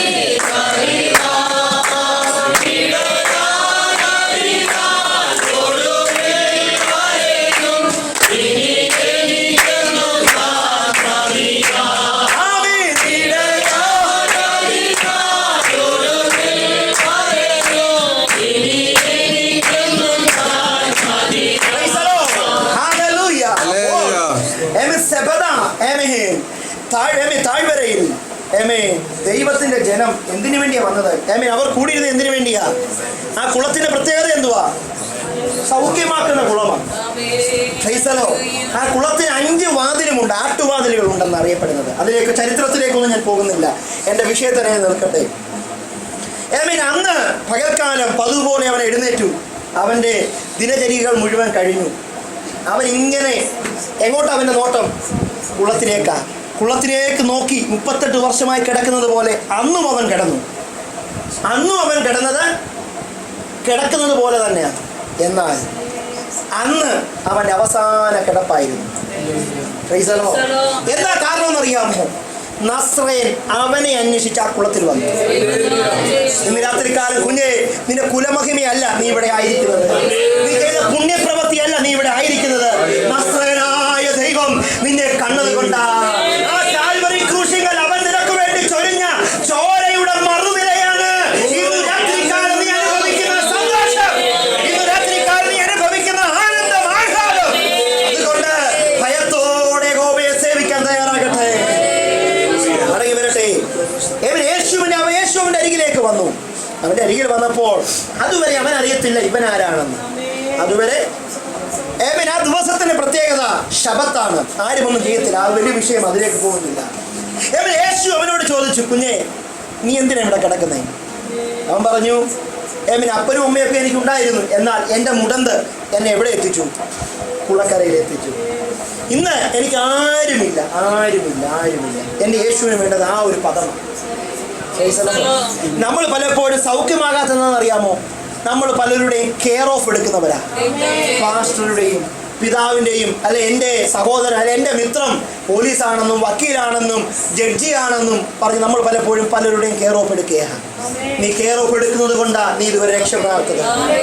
നീ രക്ഷപ്പെടണമെങ്കിൽ നിന്റെ മുഴുവൻ കെയർ ഓഫും നസ്രയനായ യേശുവിലാകട്ടെ. നീ വിടുതൽ പ്രാപിക്കണമെങ്കിൽ നിന്റെ മുഴുവൻ കെയർ ഓഫും യേശുവിലാകട്ടെ. മടങ്ങി വരട്ടെ. അവൻ യേശു അവനോട് പറഞ്ഞു, നിനക്ക് സൗഖ്യമാകാനല്ലേ കിടക്കുന്നത്? അതെ, പിന്നെന്താ നീ സൗഖ്യമാകാത്തത്? അവൻ പറഞ്ഞു, എന്ത് ചെയ്യാനാ? വലിയൊരു ചരിത്രം അതിന് പറയാനുണ്ട്. യേശു പറഞ്ഞു, കുഞ്ഞെ ചരിത്രമൊന്നും പറയണ്ട, അതൊന്നും എനിക്ക് കേൾക്കണ്ട, ഒരൊറ്റ വാക്കിൽ നിന്റെ സംഭവം പറ. അവൻ പറഞ്ഞു, ഞാനൊരു മുടന്തനായ മനുഷ്യനാണ്, 38 വർഷമായി കിടക്കുകയാണ്. കഴിഞ്ഞ 38 വർഷമായി സൗഖ്യമാകുന്നവരുടെ മുഴുവൻ ബെഡും ആരുടെ കയ്യിലുണ്ട്? ഈ മനുഷ്യൻ്റെ കയ്യിലുണ്ട്. അവൻ കിടന്ന് എവിടം വരെ എത്തി? 38 തലയുടെ മുഖമേ മെത്തയുടെ മണ്ടയ്ക്കായി. നമ്മൾ പലപ്പോഴും അങ്ങനാണ്. ബെന്തിക്കോസിന്റെ പാരമ്പര്യം പറഞ്ഞു എവിടം വരെ എത്തി? നമ്മളങ്ങ് എത്തിപ്പെടാന്നതിന് പരമാവധി എത്തി. അതുകൊണ്ടാണ് നമ്മൾ ഒന്നും കാണാത്തത്. എന്നാൽ യേശു ഇതൊരു വാക്കുണ്ട്. ഞാൻ തുടർമാനെ സംസാരിക്കുമ്പോൾ പറയാം. യേശുവിനോട് പറഞ്ഞു, നീ സൗഖ്യമാകാനാണോ യേശു പറഞ്ഞത്? യേശു എന്തോ പറഞ്ഞെന്നറിയാവോ? നീ നിന്റെ കിടക്ക എടുത്ത് ഇനി ആരും അതേ കിടക്കണ്ട. പണ്ടത്തെ ചരിത്രം പറഞ്ഞ് ആരും ഇനി അതിൽ കിടക്കണ്ട. അതുകൊണ്ട് യേശു പറഞ്ഞു, നിന്റെ കിടക്കയെടുത്ത് നീ നടന്നോ. കിടക്കിയെടുത്തവൻ നടന്നു. ഞാൻ പറഞ്ഞല്ലോ, ആ കുളത്തിന്റെ വ്യത്യാസമല്ല അവനെ സൗഖ്യമാക്കുന്നത്, മറിച്ച് ദൂതൻ ഇറങ്ങിയത് കൊണ്ടാണ്. എന്നാൽ അന്ന് അവിടെ ആര് വന്നു? സൃഷ്ടിതാവായ ദൈവം വന്നു. ഒരു ചിന്തയോടെ പറഞ്ഞ് നമ്മൾ അല്പനേരം ദൈവത്തെ ആരാധിക്കാൻ പോകുകയാണ്. 12 വർഷമായ രക്തസ്രാവമുള്ള സ്ത്രീ. അവളൊരു കാര്യം കേട്ടു, ഇവൻ ആരാണെന്ന്, സൗഖ്യമാക്കുന്നവനാണെന്ന്. അവൾ കേട്ട വാചകത്തിന് മുമ്പാകെ അവൾ അത് വിശ്വസിച്ചു. രക്തസ്രാവം എന്ന വാക്ക് വളരെ അവൾ ആ ഗ്രാമത്തിൽ നിന്ന് പുറത്താക്കപ്പെടണം, ആരെയും അവൾ തൊടാൻ പാടില്ല, അവളെ തൊടുന്നവരൊക്കെ ശപിക്കപ്പെട്ടവരാകും. ഞാൻ വളരെ വേഗം ഒരു കമ്പിവാചകം പോലെ പറഞ്ഞതിൻ്റെ വാക്കുകളെ ചുരുക്കാനാണ് ഇത്രയും സ്പീഡിൽ പോകുന്നത്. എന്നാൽ അവൻ ഒരു ശ്രുതി കേട്ടു, ഇവന്റെ വസ്ത്രത്തിന്റെ തൊങ്ങലയിൽ ഞാൻ തൊട്ടാൽ എനിക്ക് എന്ത് വരും? സൗഖ്യം വരും. അവിടെ യേശു പ്രത്യേകിച്ച് അപ്പോയിന്റ്മെന്റ് ഒന്നും എടുത്തില്ല. യേശു പോയ വഴിയിൽ അവൾ യേശുവിനെ തൊട്ടതാണ്. ഞാൻ പറഞ്ഞതിന്റെ ഉദ്ദേശം, ചില വിഷയത്തിൽ യേശു നിന്നെ തേടി വരും, ചില വിഷയത്തിൽ നീ യേശുവിനെ തേടി പോകണം. നിന്റെ രോഗത്തിന്റെ താഴ്വരയിൽ ബെഥെസ്ദ കുളത്തിലേക്ക് യേശു വന്നു. എന്നാൽ ഈ 12 വർഷമായ രക്തസ്രാവമുള്ള സ്ത്രീയെ അന്വേഷിച്ച് യേശു വന്നില്ല. അവളുടെ സാഹചര്യങ്ങളെ അവൾ മറന്ന് 12 വർഷമായി രക്തസ്രാവം കൊണ്ട് മുഖം കുനിച്ചിരുന്ന അവളെ യേശു കർത്താവിന്റെ വസ്ത്രത്തിന്റെ തൊങ്ങലിൽ അവൾ തൊട്ടപ്പോൾ അവൾ എഴുന്നേറ്റു. നിന്റെ ലോകത്തിന്റെ താഴ്വരയിൽ നസ്രയനെ നീ തൊട്ടാൽ, നസ്രയൻ നിന്നെ തൊട്ടാൽ നിന്റെ രോഗത്തിന്റെ ബന്ധനം പൂർണ്ണമായി അഴിഞ്ഞുമാറും. ദൈവത്തെ വിശ്വസിക്കാൻ തയ്യാറാണ്? നീ ആയിരിക്കും താഴ്വരയുടെ നടുവിൽ, രോഗത്തിന്റെ താഴ്വര ദൈവം നിന്നെ വഴി നടത്തുവാൻ കഴിവുള്ളവർ. 2-3 ചിന്തയും കൂടെ ആ വാക്യത്തിൽ നിന്ന് പറഞ്ഞത് കൊണ്ട് നമ്മുടെ കുറിവാക്യത്തിൽ നിന്ന് ചില കാര്യങ്ങൾ സംസാരിക്കുന്നതുകൊണ്ട് ഞാൻ മടങ്ങി വരട്ടെ. കൂരിൽ താഴ്വര എന്ന് പറയുമ്പോൾ ഞാൻ പ്രാരംഭത്തിൽ കൂരിൽ താഴ്വര എന്താണെന്ന് പറഞ്ഞു. കൂരിൽ താഴ്വരയിൽ കടന്നു പോകുമ്പോൾ നമുക്കൊരു പ്രതീക്ഷയുണ്ട്. നമ്മൾ നടക്കുമ്പോൾ ആ നടപ്പയ്ക്ക് നാളെ നടന്നുകൊണ്ടിരിക്കുമ്പോൾ നാളെ നമുക്കൊരു പ്രതീക്ഷയുണ്ട്. ഈ നടത്തിന് ഒരു എക്സിറ്റ് വാതിലുണ്ട്. നമ്മൾ നടന്നു തുടങ്ങുമ്പോൾ ദൂരം എത്രയായാലും നമുക്കൊരു പ്രതീക്ഷയുണ്ട്, നാളെ ഞാൻ ഈ വാതിൽ കടക്കും. അങ്ങനെയല്ലേ? നമ്മൾ ഇവിടുന്ന് തൃശ്ശൂർ വരെ പോകുമ്പോൾ നമുക്കൊരു പ്രതീക്ഷയുണ്ട്, ഞാൻ ഇന്ന് അല്ലെങ്കിൽ നാളെ എവിടെ എത്തും? റൗണ്ടിലെത്തും. അതാണ് നമ്മുടെ പ്രതീക്ഷ. അതുകൊണ്ടാണ് നമ്മൾ ഓടുന്നത്. നമ്മൾ ദൈവത്തിൽ വിശ്വസിക്കുമ്പോൾ നമുക്കൊരു പ്രതീക്ഷയുണ്ട്, ഇന്നല്ലെങ്കിൽ നാളെ പ്രാണപ്രിയന്റെ വരവാസനമായി. അവൻ കണ്ണുമേക്കുന്നതിടയിൽ അവനിൽ പ്രത്യാശയുള്ളവർ എന്ത് ചെയ്യും? അവനോട് കൂടെ രൂപാന്തരപ്പെടും. അതുകൊണ്ടാണ് നമ്മൾ ഭക്തിയുടെ ജീവിതം നയിക്കുന്നത്. 1-2 വാക്യം കൂടെ വായിച്ച് എന്നെ സഹായിക്കണം. 1 കൊരിന്ത്യർ 15-ാം അധ്യായം 55 മുതൽ 57 വരെയുള്ള വാക്യങ്ങൾ വളരെ വേഗം ഒന്ന് വായിക്കാം. 1-2 വാക്യം കൂടെ വായിച്ച വാക്കുകൾ ചുരുക്കാൻ ആഗ്രഹിക്കുന്നു. 1 കൊരിന്ത്യർ 15. ഹേ മരണമേ നിന്റെ വിഷമുള്ളവിടെ. നമ്മൾ കുറിവാക്യം എന്തുവാ? ഊരിൽ താഴ്വര, മരണം നിഴൽ താഴ്വര. ഇന്ന് രാത്രി കാലം നമ്മൾ ഇന്ന് രാവിലെ ഇന്ന് രാത്രി കൊണ്ട് ചില കാര്യങ്ങൾ നമ്മൾ സംസാരിച്ചു. ആ വിഷയത്തിന്റെ ഏകദേശം ഒരു രൂപമായതുകൊണ്ട് ഇനി കിടപ്പുണ്ട്. ഇനി പല ഭാഗങ്ങൾ സംസാരിക്കാനുണ്ട്. അതിലേക്കൊന്നും ഞാൻ വിശദമായി പോകുന്നില്ല. ഭക്തന്മാരുടെ ജീവിതത്തിൽ ഉണ്ടാകുന്ന മരണ നിഴലിനെ നോക്കി ഭക്തൻ എന്തുവാ പറയേണ്ടത്? അതാണ് അടുത്ത ചിന്ത. നിന്റെ ജീവിതത്തിൽ മരണ നിഴലുണ്ടെന്ന് പറഞ്ഞു, താഴ്വരകൾ പല നമ്മൾ പറഞ്ഞു. എന്നാൽ ഈ താഴ്വരയിൽ കൂടെ നീ പോകുമ്പോൾ നീ എന്ത് ചെയ്യണം? മരണനിഴൽ താഴ്വരയിൽ കൂടെ നീ കിടക്കുമ്പോൾ നീ എന്ത് ചെയ്യണം? വായിക്കുന്നു, ഹേ മരണമേ നിന്റെ ജയം എവിടെ? ഹേ പാതാളമേ നിന്റെ വിഷമുള്ള എവിടെ? അടുത്തത് മരണത്തിന്റെ വിഷമുള്ള പാപം, പാപത്തിന്റെ ശക്തിയോ ന്യായപ്രമാണം. എന്നാൽ അടുത്തത് എല്ലാരും കേൾക്കുന്നുണ്ടോ? നമ്മുടെ കർത്താവായ യേശുക്രിസ്തു മുഖാന്തരം നമുക്ക് ജയം തന്നിരിക്കുന്ന ഒരു സ്തോത്രം പറയാമോ? രാത്രികാലം എന്തുകൊണ്ട് ഭക്തൻ കൂരിരുളിനെ ഭയക്കുന്നില്ല? കാരണം ഹേ മരണമേ നിന്റെ ജയം എവിടെയും ചോദിച്ചിട്ടുണ്ട്, ഹേ പാതാളമേ നിന്റെ വിഷമുള്ളവിടെയും ചോദിച്ചുകൊണ്ട് പാതാളത്തിനെയും മരണത്തിനെയും താക്കോൽ കൈവശമുള്ള ഒരുവൻ നിന്റെ കൂടെ ഉള്ളത് കൊണ്ടാണ് ഞാൻ മരണത്തിന്റെ താഴ്വരയിൽ ഇന്നും ബലശാലിയായി പോകുന്നത്. ഒന്നാമത്തെ വിഷയം, മരണത്തിന്റെ താഴ്വര എന്തുകൊണ്ട് ഞാൻ ഭയക്കുന്നില്ല? എന്നോടുകൂടെ ഒരു ദൈവമുള്ളത് കൊണ്ടാണ്. രണ്ട് വായിക്കാം. യെശയ്യാവിന്റെ പുസ്തകം 41-ാം അധ്യായം 10-ാം വാക്യം വളരെ വേഗം. എന്തുകൊണ്ട് കൂരിരുൾ താഴ്വരെ മരണനിഴൽ താഴ്വര ഞാൻ ഭയപ്പെടുന്നില്ല? ദൈവിക വാക്തത്വമാണ്. എന്താണ്? നീ ഭയപ്പെടേണ്ട, ഞാൻ നിന്നോട് കൂടെ ഉണ്ടെന്ന്. എന്തുകൊണ്ടാ കൂരിൽ താഴ്വര ഞാൻ ഭയപ്പെടാത്തത്? എന്നോടുള്ള വാക്തത്വമാണ്. നീ ഭയപ്പെടേണ്ട, നീ ഭയപ്പെടേണ്ട, ഞാൻ നിന്നോട് കൂടെ ഉണ്ട്. അടുത്തത്, നീ ഭ്രമിക്കേണ്ട കുഞ്ഞേ ഈ മരണനിഴൽ താഴ്വരയെ ഞാൻ. അടുത്തത് വായിക്കാം. ഞാൻ നിന്റെ ദൈവമാകുന്നു. മരണനിഴൽ താഴ്വരയിൽ നിന്നെ ശക്തീകരിക്കുന്നവൻ ഉള്ളത് കൊണ്ടാണ് ഇന്നും അനർത്ഥങ്ങൾ, അപകടങ്ങൾ, വേദനകൾ, ദുഃഖങ്ങൾ, നിന്റെ ജീവിത പടകുകൾ ഒന്നിനു പുറകെ ഒന്നായി ആഞ്ഞടിച്ചിട്ടും ഇന്നും നിന്റെ പടക് സ്ഥിരതയോടെ ഓടുന്നതിന്റെ കാരണം നീ ഭ്രമിച്ചു നോക്കണ്ട. ഞാൻ നിന്റെ ദൈവമാകുന്നു, ഞാൻ നിന്നെ ശക്തീകരിക്കും.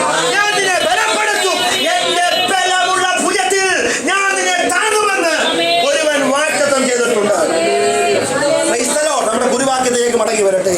കൂരിരുൾ താഴ്വര, അതായത് നമ്മുടെ വിഷയം. അതിന് 2 പദം കൂടെ പറഞ്ഞ വാക്കുകൾ ചുരുക്കട്ടെ. കൂരിരുൾ താഴ്വരയിലൂടെ നടക്കുമ്പോൾ ഭക്തൻ എന്തുകൊണ്ട് ഭയപ്പെടുന്നത്? 23 സങ്കീർത്തനം തന്നെ അതിനൊരു ഡെഫിനിഷൻ പറയട്ടെ. കൂരിരുൾ താഴ്വരയിലൂടെ നടത്തുമ്പോൾ ഞാൻ ഒരർത്ഥവും ഭയപ്പെടത്തില്ല. എന്താ കാരണം? ഒരു സ്തോത്രം പറയാൻ കഴിയും. എന്താ കുഞ്ഞേ, എന്താ ബെന്തിക്കോസ്തുകാരാ, എന്താ ആരാധിക്കുന്നവനെ, എന്താ പ്രാർത്ഥിക്കുന്നവനെ നീ ഭയക്കാത്തത്? അവൻ പറയും, എന്നോടുകൂടെ ഒരുവനുണ്ട്, എന്റെ വലം കരത്തിൽ ഒരുത്തൻ പിടിച്ചിട്ടുണ്ട്. എന്റെ ജീവിതത്തിന്റെ അന്ത്യം വരെ അല്ല, എന്റെ അമ്മയുടെ ഉദരത്തിൽ ഞാൻ ഉരുവാകുന്നതിന് മുമ്പേ, ഞാൻ പിണ്ടാകാരമായിരുന്നപ്പോഴേ എന്നെ കണ്ട ഒരുവനെയാണ് ഞാൻ ആരാധിക്കുന്നത്. എന്റെ വിഷയത്തിന് മേൽ മറുപടി തരുവാൻ, എന്നെ മരുഭൂമി പ്രയാണത്തിൽ നടത്തുവാൻ ദൈവത്തിന്റെ കരം ശക്തമാണ്.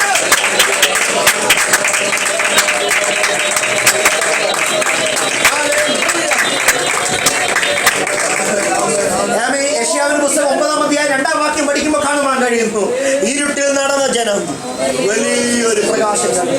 എന്തുകൊണ്ടാ കൂരിൽ ഞാൻ ഭയപ്പെടാത്തത്? നിത്യവെളിച്ചമായ ക്രിസ്തുവിന്റെ കൂടെ ഉള്ളത് കൊണ്ട്. നിത്യവെളിച്ചമായ ക്രിസ്തുവിന്റെ കൂടെ ഉള്ളത് കൊണ്ട്. സങ്കീർത്തനം 27:1 വായിക്കുമ്പോൾ കാണുവാൻ, യഹോവ എന്റെ വെളിച്ചമും എന്റെ രക്ഷയുമാകുന്നു, ഞാൻ ആരെ ഭയപ്പെടും? നിന്റെ ഇരുട്ടിന്റെ നടുവിൽ നിന്നെ വെളിച്ചം പുതുപ്പിക്കുന്ന, നിന്റെ ജീവിത സാഹചര്യങ്ങളിൽ നിന്നെ ഇന്നയോളം വെളിച്ചത്തോടെ നടത്തിയ ദൈവം നിന്റെ കൂടെ ഉള്ളത് കൊണ്ടാണ് നീ നിന്റെ ഇരുട്ടിനെ ഭയക്കാത്തത്. ഞാൻ നിന്നോട് കൂടെയുണ്ട്. അടുത്തത് ഒരു ഡെഫിനേഷൻ പറയട്ടെ. എന്തുകൊണ്ടാ ഭക്തൻ കൂരിരുൾ താഴ്വരെ ഭയക്കാത്തത്? ഭക്തൻ ഒരു വാചകം പറയും, എന്റെ മുൻപിൽ എന്റെ ഇടത്തും വലത്തും ശത്രു വരുമ്പോൾ വടിയും കോലും കൊണ്ട് എന്നെ ആശ്വസിപ്പിക്കുന്ന ഒരു ദൈവമുണ്ട്. എന്റെ മുൻപിൽ ശത്രു വരുമ്പോൾ ശത്രുക്കൾ കാണുക മേശയൊരുക്കുന്ന ഒരു ദൈവമുണ്ട്. എന്റെ പിൻപിൽ ശത്രു വരുമ്പോൾ നന്മയും കരുണയും കൊണ്ട് എന്നെ അനുഗമിക്കുന്ന ഒരു ദൈവമുണ്ട്. എന്റെ മുകളിൽ ശത്രു വരുമ്പോൾ എന്റെ തല എണ്ണ കൊണ്ട് അഭിഷേകം ചെയ്യുന്ന ഒരു ദൈവമുണ്ട്. എന്റെ കീഴിൽ കൂടെ ശത്രു വരുമ്പോൾ കീഴിൽ ശാശ്വത ഭുജം കൊണ്ട് എന്നെ മറയ്ക്കുന്ന ഒരു ദൈവമുണ്ട്. 6 വിധ മേഖലകൾ.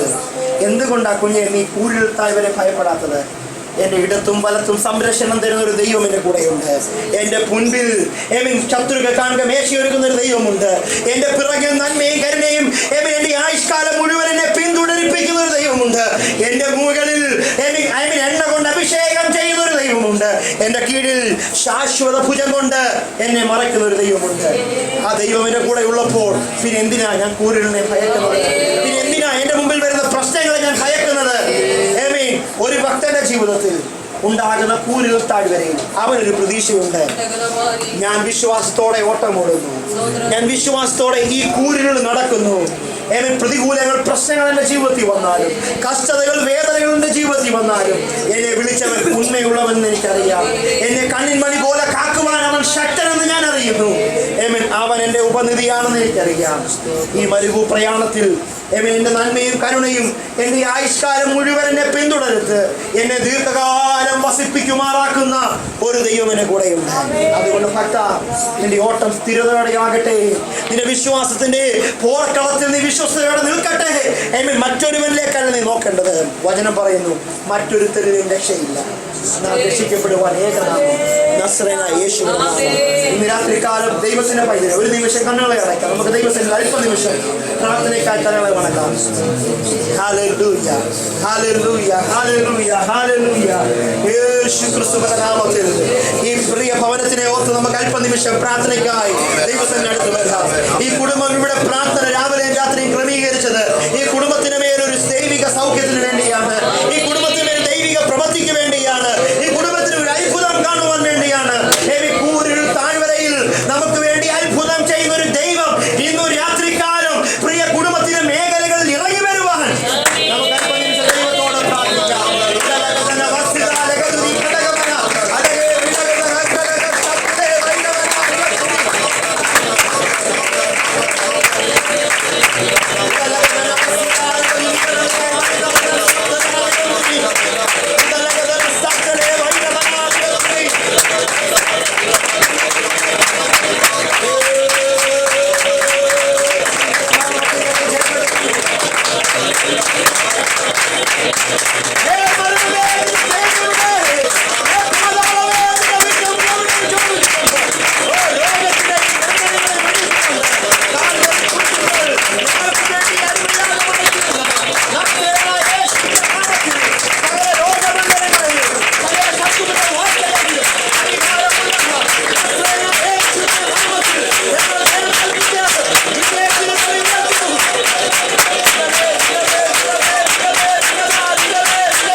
ഊഴവിചാരകന്മാർ നിമിത്തമുള്ള അവരുടെ നിലവിളി ഞാൻ കേട്ടും ഇരിക്കുന്നു. അതുകൊണ്ട് ഞാൻ അവർക്ക് ഒരു സ്വസ്ഥത വരുത്തുവാൻ പോകുന്നു. ഇന്ന് രാത്രി കാലം ഒരു നിമിഷം കണ്ണുകൾ അടയ്ക്കാം. ദൈവത്തിന്റെ പ്രാർത്ഥനയ്ക്ക് വേണ്ടി വാചകം ഉന്നയിക്കാം. ഞങ്ങളെ അതിവാത്സല്യമായി സ്നേഹിക്കുന്ന സ്വർഗ്ഗസ്ഥനായ നല്ല പിതാവേ, ഈ രാത്രി കാലം പ്രിയ കുടുംബത്തെ നിന്റെ മക്കളായ ഞങ്ങൾ ഒരുമിച്ച് യേശുവിന്റെ രക്തത്തിൽ മറച്ച് പ്രാർത്ഥിക്കുന്നു. ഈ കുടുംബത്തിന്റെ അവസ്ഥയെ ഉള്ളതുപോലെ കാണുന്ന ഒരു സ്വർഗം ഇന്ന് രാത്രി കാലം രോഗോപശാന്തിയായി ഉദിക്കുവാൻ ഞങ്ങൾ ദൈവത്തോട് പ്രാർത്ഥിക്കുന്നു. ഈ കുടുംബത്തിന്റെ എല്ലാ മേഖലകളിലും ഒരു വിടുതലായി കൽപ്പിക്കണമേ, ഒരു രോഗശാന്തി കൽപ്പിക്കണമേ, ഒരു ആരോഗ്യം കൽപ്പിക്കണമേ, ഒരു വിടുതൽ കൽപ്പിക്കണമേ, ഒരു അനുഗ്രഹം കൽപ്പിക്കണമേ, ഒരു സൗഖ്യം കൽപ്പിക്കണമേ, ഒരു ദൈവപ്രവൃത്തി കൽപ്പിക്കണമേ.